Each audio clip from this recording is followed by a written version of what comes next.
YCP ప్రభుత్వ హయాంలో department విధుల కంటే అధికార పక్ష నేతల పట్ల స్వామి భక్తకే ప్రాధాన్యత ఇచ్చారు పలువురు పోలీస్ అధికారులు. కూటమి ప్రభుత్వం పగ్గాలు చేపట్టగానే పోలీస్ శాఖలో ఉన్నత స్థాయి నుంచి ప్రక్షాళన చేపట్టి సమర్థతకే పట్టం కడుతూ వస్తుంది. ఆ క్రమంలో జిల్లా స్థాయిలో వైసీపీ కార్యకర్తల్లా పనిచేసిన వారి లిస్ట్ స్క్రూటినీ చేస్తోంది.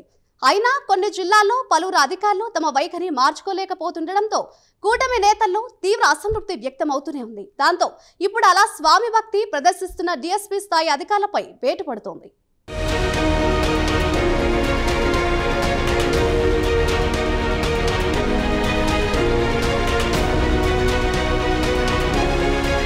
ఆంధ్రప్రదేశ్లో గత ప్రభుత్వ హయాంలో వైసీపీతో అంటకాగిన పలువురు డీఎస్పీలపై బదిలీ వేటు పడింది. తాడిపత్రి, రాజంపేటలో వైసీపీ కోసం ఆ పార్టీ నాయకుడిలా పనిచేశారని ఆరోపణలు ఎదుర్కొన్న డీఎస్పీ చైతన్యను తాజాగా బదిలీ చేశారు. డీజీపీ కార్యాలయంలో రిపోర్ట్ చేయాలని ఆదేశాలు జారీ చేశారు.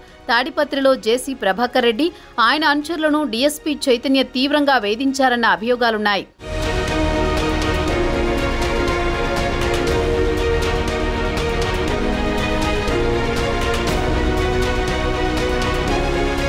ఈసీ ఆదేశాలతో చైతన్య రాజంపేటకు బదిలీ అయినా కూడా తాడిపత్రికి వచ్చి మరీ జేసీ ప్రభాకర్ రెడ్డి అనుచరులపై దాడి చేశారని ఆరోపణలు వెల్లువెత్తాయి. రాజంపేటలో కూడా వైసీపీ కోసం డీఎస్పీ చైతన్య పనిచేశారని, విపక్ష పార్టీ కార్యకర్తలు తీవ్రంగా వేధించారని విమర్శలున్నాయి. రాజంపేట పోలింగ్ సందర్భంగా కూడా ఆయన ఓవర్ యాక్షన్ కారణంగానే మాజీ మంత్రి పెద్దిరెడ్డి ఫ్యామిలీ ఎన్నికల్లో గట్టెక్కిందని ఉన్నతాధికారులకు ఫిర్యాదులు వెళ్లాయంట. ఆ క్రమంలో ప్రభుత్వం మారాక కూడా తన వైఖరి మార్చుకున్న డీఎస్పీ చైతన్య ప్రస్తుతం పోస్టింగ్ లేకుండా మిగిలిపోయారు.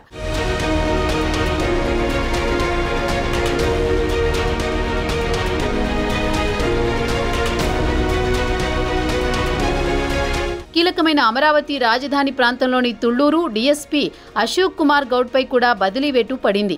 ఆయనకు కూడా పోస్టింగ్ ఇవ్వకుండా డీజీపీ కార్యాలయంలో రిపోర్ట్ చేయాలని ఆదేశాలు జారీ అయ్యాయి. తుళ్లూరు డీఎస్పీగా అశోక్ కుమార్ రాజధాని రైతులపై సినీ స్టైల్లో దౌర్జన్యం చేశారనే ఆరోపణలు వెల్లువెత్తుతున్నాయి. అప్పట్లో అమరావతి రైతుల ఉద్యమాన్ని ఉక్కుపాదంతో అణిచివేయడానికి ఆయన విఫల ప్రయత్నాలు చేశారంటున్నారు.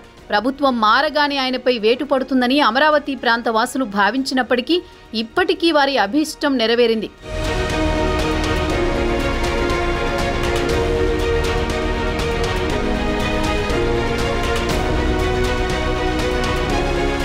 తిరుమల తిరుపతి దేవస్థానం విజిలెన్స్ డీఎస్పీలను ప్రభుత్వం బదిలీ చేసింది. కుప్పం డీఎస్పీ శ్రీనాథ్ను ఇంటెలిజెన్స్కు బదిలీ చేశారు. అతి త్వరలో మరింత మంది డీఎస్పీలను ప్రభుత్వం బదిలీ చేయనున్నట్లు తెలిసింది. వైసీపీతో అంటకాగిన వారికి పోస్టింగ్ ఇవ్వకూడదనే నిర్ణయం తీసుకున్నట్లు సమాచారం. తాడిపత్రిలో పనిచేసి టీడీపీ నేతలపై థర్డ్ డిగ్రీ ప్రయోగించిన చైతన్యపై జేసీ అనుచరులు 23 ప్రైవేట్ కేసులు వేశారు. చైతన్యపై శాఖాపరమైన విచారణ జరపాలని టీడీపీ నేతలు డిమాండ్ చేస్తున్నారు.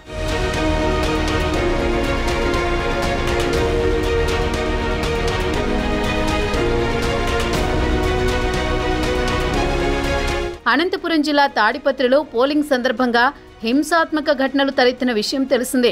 ఆ ఘటనలను అదుపు చేసే పేరిట కడప జిల్లా రాజంపేట డీఎస్పీ చైతన్య సీన్లోకి ఎంటర్ అయి నానా రచ్చ చేశారు.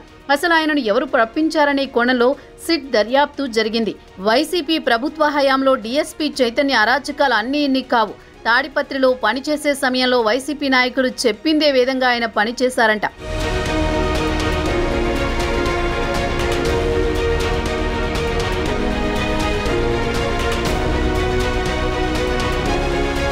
శాంతి భద్రతల పరిరక్షణ పేరిట తాడిపత్రిలోని జేసీ ప్రభాకర్ రెడ్డి ఇంటికి మే నెల 14వ తేదీన అర్ధరాత్రి వెళ్లి డీఎస్పీ చైతన్య అక్కడ ఆయన చేసిన రాద్ధాంతం అంతా ఇంత కాదు.